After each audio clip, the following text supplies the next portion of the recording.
ہر قسم کی حمد اور تعریف اللہ رب العزت کے لیے ہے، جس کی طرف سے حمد شروع ہوتی ہے اور جس کی طرف حمد لوٹ کر جاتی ہے۔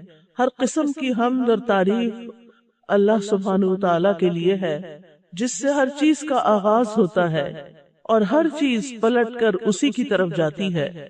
اللہ کے سوا کوئی معبود برحق نہیں، وہ ہر چیز کا خالق ہے اور وہ ہر چیز پر کارساز ہے۔ ہم سب یہ بات اچھی طرح جانتے ہیں کہ یہ کائنات خود سے خود نہیں بنی، کسی بنانے والے نے بنائی ہے۔ اسی نے ہمیں پیدا کیا، تمام انسانوں کو پیدا کیا، اسی نے موت اور حیات بنائی۔ الذی خلق الموت والحیات۔ لیکن سوال یہ پیدا ہوتا ہے کہ یہ موت اور زندگی اس نے کیوں بنائی؟ لیبلوکم ایکم احسن عملا، تاکہ وہ تمہیں آزما کر دیکھے کہ تم میں اچھے کام کون کرتا ہے۔ تو ہم سب سے کانسٹنٹلی یہ دیکھا جا رہا ہے کہ ہم کرتے کیا ہیں، کر کیا رہے ہیں۔ کرنے کے کاموں میں سب سے پہلا کام اپنے خالق کو پہچاننا ہے، اپنے رب کو جاننا ہے۔ سورۃ الذاریات میں اللہ تعالیٰ فرماتے ہیں وَمَا خَلَقْتُ الْجِنَّ وَالْإِنسَ إِلَّا لِيَعْبُدُونَ، میں نے جنوں اور انسانوں کو اپنی عبادت کے لیے پیدا کیا۔ مجاہد جو ایک مفسر ہیں وہ کہتے ہیں إِلَّا لِيَعْبُدُونِ کا مطلب ہے إِلَّا لِيَعْرِفُونِ، کہ وہ مجھے پہچانے۔ یعنی اللہ تعالیٰ نے یہ سب کچھ کیوں بنایا؟ تاکہ انسان اپنے رب کو پہچانے۔ تو اس دنیا میں آنے کے بعد ہم میں سے ہر ایک کی یہ ذمہ داری بنتی ہے کہ وہ اپنے خالق مالک کو پہچانے اور پھر پہچان کر اسی کی عبادت کرے اور اس کا جینا مرنا ہر کام اسی کے لیے ہو۔ اگر کوئی شخص اس دنیا میں آتا ہے اور پھر صرف کھا پی کر، شادی کر کے، بچے پیدا کر کے اور کاروبار کر کے یا جاب کر کے، پیسے کما کے، کچھ پیسے استعمال کر کے اور کچھ بچوں کے لیے چھوڑ کے چلا جاتا ہے، اور وہ کبھی یہ نہیں سوچتا کہ وہ کیوں آیا اور وہ کہاں جائے گا اور آگے اس کے ساتھ کیا ہوگا، تو وہ خسارے میں ہے، چاہے دنیاوی اعتبار سے وہ کتنا ہی کامیاب کیوں نہ ہو۔ افسوس کے ساتھ ہی کہنا پڑتا ہے کہ اس وقت انسانوں کی اکثریت اسی طرح زندگی گزار رہی ہے کہ اس کی سوچ کا بنیادی نقطہ، اس کی سوچ کا مرکز، اس کا ہم و غم صرف یہ ہوتا ہے کہ میں کہاں سے مال کماؤں اور کتنا کماؤں اور عیش و عشرت کے سامان کتنے اپنے لیے فراہم کروں، کل کیا ہوگا، اس سے اکثریت غافل ہے۔ ہمیں پیدا کس نے کیا، کیوں کیا، ہمیں اس دنیا میں رہ کر کیا کرنا ہے، ضروریات پوری کرنے کے علاوہ؟ بہت سے لوگ اس کے بارے میں سوچتے ہی نہیں، اس کی طرف توجہ ہی نہیں کرتے۔ لیکن ایک عقل مند انسان ایسی زندگی نہیں گزارتا، ایک باشعور انسان ایسی زندگی نہیں گزارتا۔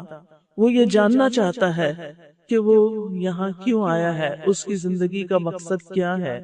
ہماری زندگی کا مقصد یہ ہے کہ ہم اس دنیا میں اپنے بھیجنے والے، پیدا کرنے والے کو پہچانیں اور اس کی مرضی کے مطابق اس وقت کو گزاریں اور پھر ایک دن واپس اسی سے جا ملے، جہاں سے آئے ہیں اسی کی طرف لوٹ جائیں۔ تو آئیے چند باتیں اپنے خالق کے بارے میں۔ سب سے پہلی بات تو یہ کہ اللہ سبحانہ وتعالیٰ نے جو ہمارا خالق ہے ہمیں حکم دیا ہے کہ ہم اس کے بارے میں علم حاصل کریں۔ سورۃ محمد میں آتا ہے فَاعْلَمْ أَنَّهُ لَا إِلَٰهَ إِلَّا اللَّهُ، پس جان لو کہ بے شک اللہ کے سوا کوئی معبود حقیقی نہیں، لیکن اکثریت اس سے لا علم ہے۔ سورۃ لقمان میں آتا ہے وَلَئِن سَأَلْتَهُمْ مَنْ خَلَقَ السَّمَاوَاتِ وَالْأَرْضَ لَيَقُولُنَّ اللَّهُ قُلِ الْحَمْدُ لِلَّهِ بَلْ أَكْثَرُهُمْ لَا يَعْلَمُونَ۔ اور اگر آپ ان سے پوچھیں کہ آسمانوں اور زمین کو کس نے پیدا کیا، تو کہیں گے کہ اللہ نے، یعنی یہ جانتے ہیں کہ کوئی اس کا خالق ہے۔ کہہ دو سب تعریف اللہ کے لیے ہے، لیکن اکثر ان میں سے علم نہیں رکھتے۔ یعنی جب پیدا اللہ نے کیا ہے، خالق وہ ہے، تو تعریف کے قابل بھی وہی ہے، عبادت کے لائق بھی وہی ہے، محبت کے لائق بھی وہی ہے۔ پھر ہم اسے چھوڑ کر کسی اور کی طرف کیوں متوجہ ہوتے ہیں؟ دنیا میں علم بہت سے ہیں، بہت سی سائنسز ہیں، اور اب آپ دیکھیں کہ بہت سے علوم کے اندر ترقی ہوتی جا رہی ہے، ریسرچ ہو رہی ہے، اور نئی نئی چیزیں ہمارے سامنے آ رہی ہیں۔ بہت اچھی بات ہے، اللہ سبحانہ تعالیٰ نے آدم علیہ السلام کو علم کی بنا پر فوقیت دی تھی فرشتوں پر، اور ہمیں علم حاصل کرنا چاہیے، لیکن وہ کون سا علم ہے جس کا حاصل کرنا سب سے زیادہ ضروری ہے اور سب سے زیادہ اشرف اور اعلیٰ اور افضل ہے؟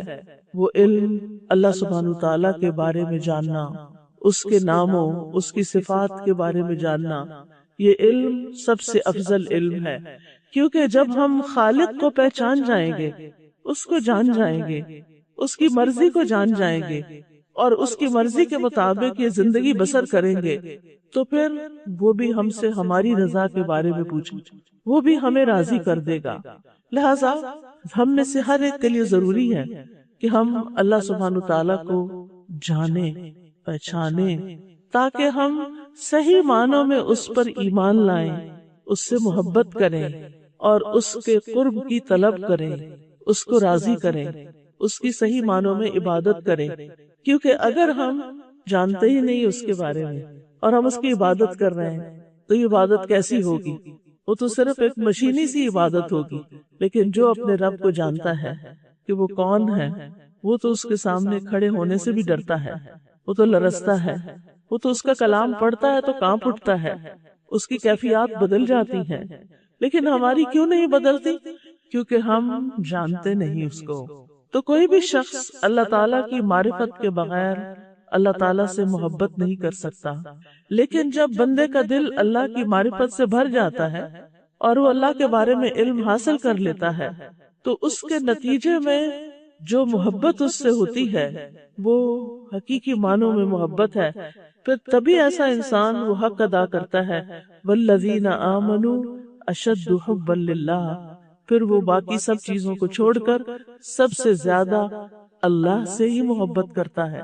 اور جو اللہ تعالیٰ سے محبت کرتا ہے وہ پھر اللہ تعالیٰ کی اطاعت کرتا ہے، اللہ تعالیٰ کی فرما برداری کرتا ہے، اور جو اللہ تعالیٰ کی اطاعت کرتا ہے وہ دراصل اللہ تعالیٰ کا اکرام کرتا ہے، اللہ تعالیٰ کی عزت کرتا ہے، اور اللہ جس کا اکرام کرے اسے اپنے پڑوس میں جگہ دیتا ہے۔ یعنی جو اللہ تعالیٰ کا اکرام کرتا ہے پھر اللہ تعالیٰ بھی اس کا اکرام کرتا ہے اور اس کو اپنے پڑوس میں جگہ دیتا ہے، اور جسے اللہ تعالیٰ اپنے پاس جگہ دے دے تو ایسے شخص کے لیے خوشخبری ہی خوشخبری ہے۔ جیسے کہ حضرت آسیہ رضی اللہ تعالیٰ عنہا نے دعا کی تھی، رب ابن لی عندک بیتا فی الجنہ، اے میرے رب میرے لیے اپنے پاس جنت میں گھر بنا دے۔ یعنی انہوں نے صرف جنت نہیں مانگی تھی بلکہ عندک بیتا فی الجنہ، تیرے پاس، یعنی تیرا قرب چاہیے، کیونکہ جو حقیقی معنوں میں اللہ سبحانہ تعالیٰ سے محبت کرتا ہے پھر وہ چاہتا ہے کہ وہ اللہ تعالیٰ کے قریب ہو جائے، پھر وہ ایسے کام ڈھونڈتا ہے جس سے اس کو اللہ تعالیٰ کا قرب حاصل ہو، اسے ان کاموں سے دلچسپی ہوتی ہے جس سے اللہ تعالیٰ کی قربت نصیب ہو، کیونکہ اس کو اسی میں لذت نصیب ہوتی ہے، اس کی خوشی بھی اسی میں ہوتی ہے، اس کی راحت اور آنکھوں کی ٹھنڈک بھی اسی میں ہے، کیونکہ وہ جانتا ہے کہ وہ کس ہستی کا بندہ ہے، کس کا غلام ہے، کس کا مطیع ہے۔ اگر ہم اپنے اس ذمہ داری سے غفلت بھی برتیں تو یہ پھر چند دن کی بات ہے، کیونکہ مرنے کے بعد انسان جب قبر میں جاتا ہے تو اس سے سب سے پہلا سوال بھی یہی کیا جائے گا، من ربک، تیرا رب کون ہے؟ یعنی اس زندگی میں ہمارا فرض بنتا ہے کہ ہم اس کو پہچانیں، لیکن اگر ہم نہیں پہچانتے تو بھی سوال تو اپنی جگہ ہے، وہ تو ہوگا ہی۔ برائے ابن عازب کہتے ہیں رسول اللہ صلی اللہ علیہ وسلم نے فرمایا، میت کو دفنانے کے بعد جب لوگ واپس جاتے ہیں تو میت ان کے قدموں کی آہٹ سنتی ہے، اس کے پاس دو فرشتے آتے ہیں، وہ اسے بٹھاتے ہیں اور اسے کہتے ہیں من ربک، تیرا رب کون ہے؟ تو وہ کہتا ہے ربی اللہ، میرا رب اللہ ہے۔ پھر وہ پوچھتے ہیں ما دینک، تمہارا دین کیا ہے؟ وہ کہتا ہے دینی الاسلام، میرا دین اسلام ہے۔ پھر وہ پوچھتا ہے